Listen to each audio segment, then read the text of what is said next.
Everyone has their favourite character in The Lion King, whether it's the wise-cracking meerkat Timon or Simba's evil Uncle Scar. We talked to some of the performers who've starred in The Lion King around the world to get their thoughts on the characters that they bring to life on stage.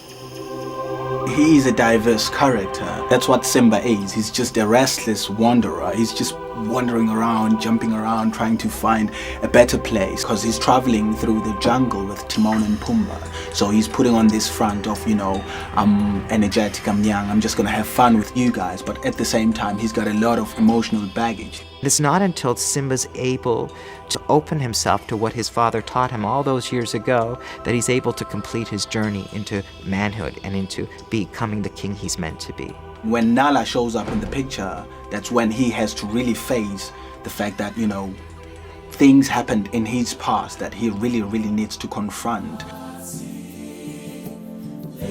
Nala is Simba's best friend, and they grew up together, and they are inseparable. She's very strong, feisty, and she's very brave. When Simba goes away, Nala feels, really left alone. She sees what happens to all of the Pride Lands and what it's going to be under the dictatorship of Scar. At that moment, at 10 years old, she needs to grow up and she needs to be the person that's going to speak up for her people. She thinks Simba is dead, and then Scar decides that she should be his queen, and so she feels she must flee and leave. But she vows to her family that she will return. She'll be back. When Nala says Giza Buyabo, that's exactly what it means. Translated out, Giza Buyabo, I will return.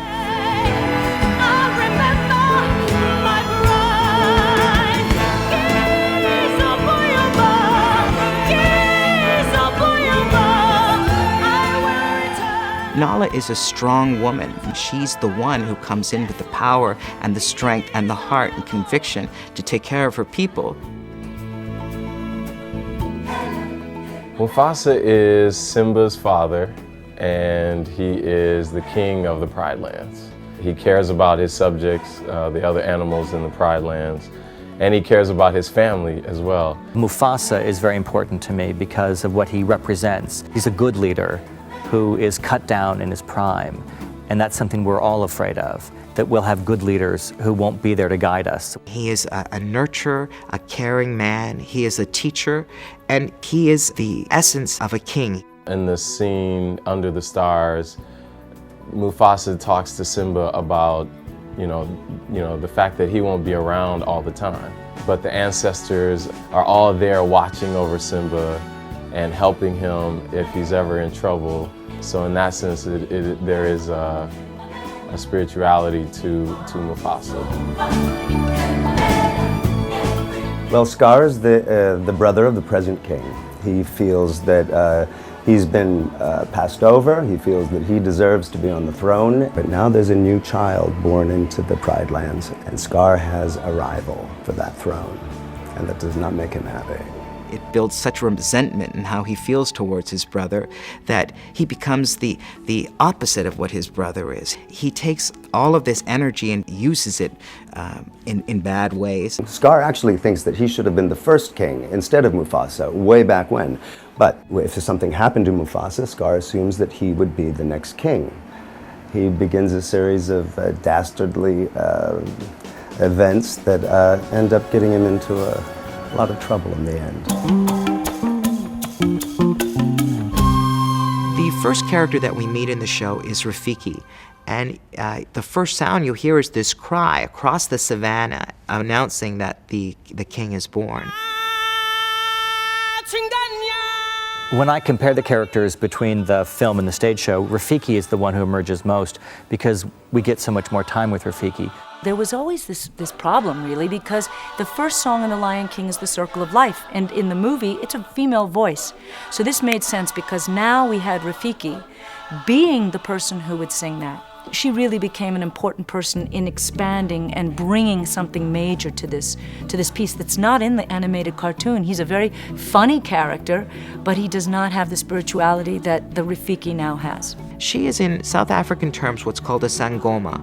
And a sangoma is able to interpret things from the past and is able to see the future and is able to heal and is able to guide spiritually for the community. In the community, they're the ones who help people to realize that even when someone died in the family, you don't forget about the person. You always remember that person. You can ask things, and we believe that they will help us back. I love Rafiki because she has a crazy wisdom. We don't always understand why she's telling us what she's telling us, but it does add up. She helps Simba realize his role in the Pride Rock. She's the one that really opens his eyes as to what he needs to do to become the man he's meant to be. By having South African actresses play Rafiki, we get a much richer cultural view of the African element coming into the show, and we get a sense of their culture, and we hear their language. Not only was a great role created for a woman, but a woman that's both spiritual, soulful, and humorous. She needs to be there, and she needs to be this spiritual woman, this Sangoma, the real Sangoma.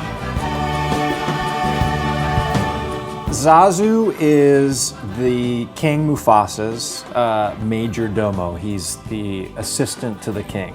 His job is to keep the king informed of what's going on in the kingdom and to make sure protocol is followed from the elephants down to the moles and everything. He tries to keep everything in order. He can make the king laugh, he can, give the king great insight, and yet he's this tiny little bird. He's the one who's able to give him advice on his son and on how to handle situations that no one else can do. When the kids are running around, he's supposed to take care of them and advise them and show them how things are supposed to be done. And since they're kids, they don't really want to listen to an old bird trying to tell them what to do or what the good thing to do or the bad thing to do is. And of course, he gets in trouble himself. Timon seems like he has all the wits about him, but he really doesn't. And he actually relies a lot on Pumbaa. Pumbaa's a lot smarter, than he thinks and what Timon gives him credit for. He relies on Simba's strength and Timon's wits to get by, but he serves a purpose as sort of the mediator between the two. I think that Timon and Pumbaa come into Simba's life at the perfect moment. He's lost his father, he's lost his home, and he's run and run and run until he's exhausted. There's a line that Timon says, when the world turns its back on you, you turn your back on the world. And I think they finally realize that isn't always the best philosophy. They've turned their backs on their responsibilities. They're just out for themselves. And in watching Simba, they realize they can be part of something too.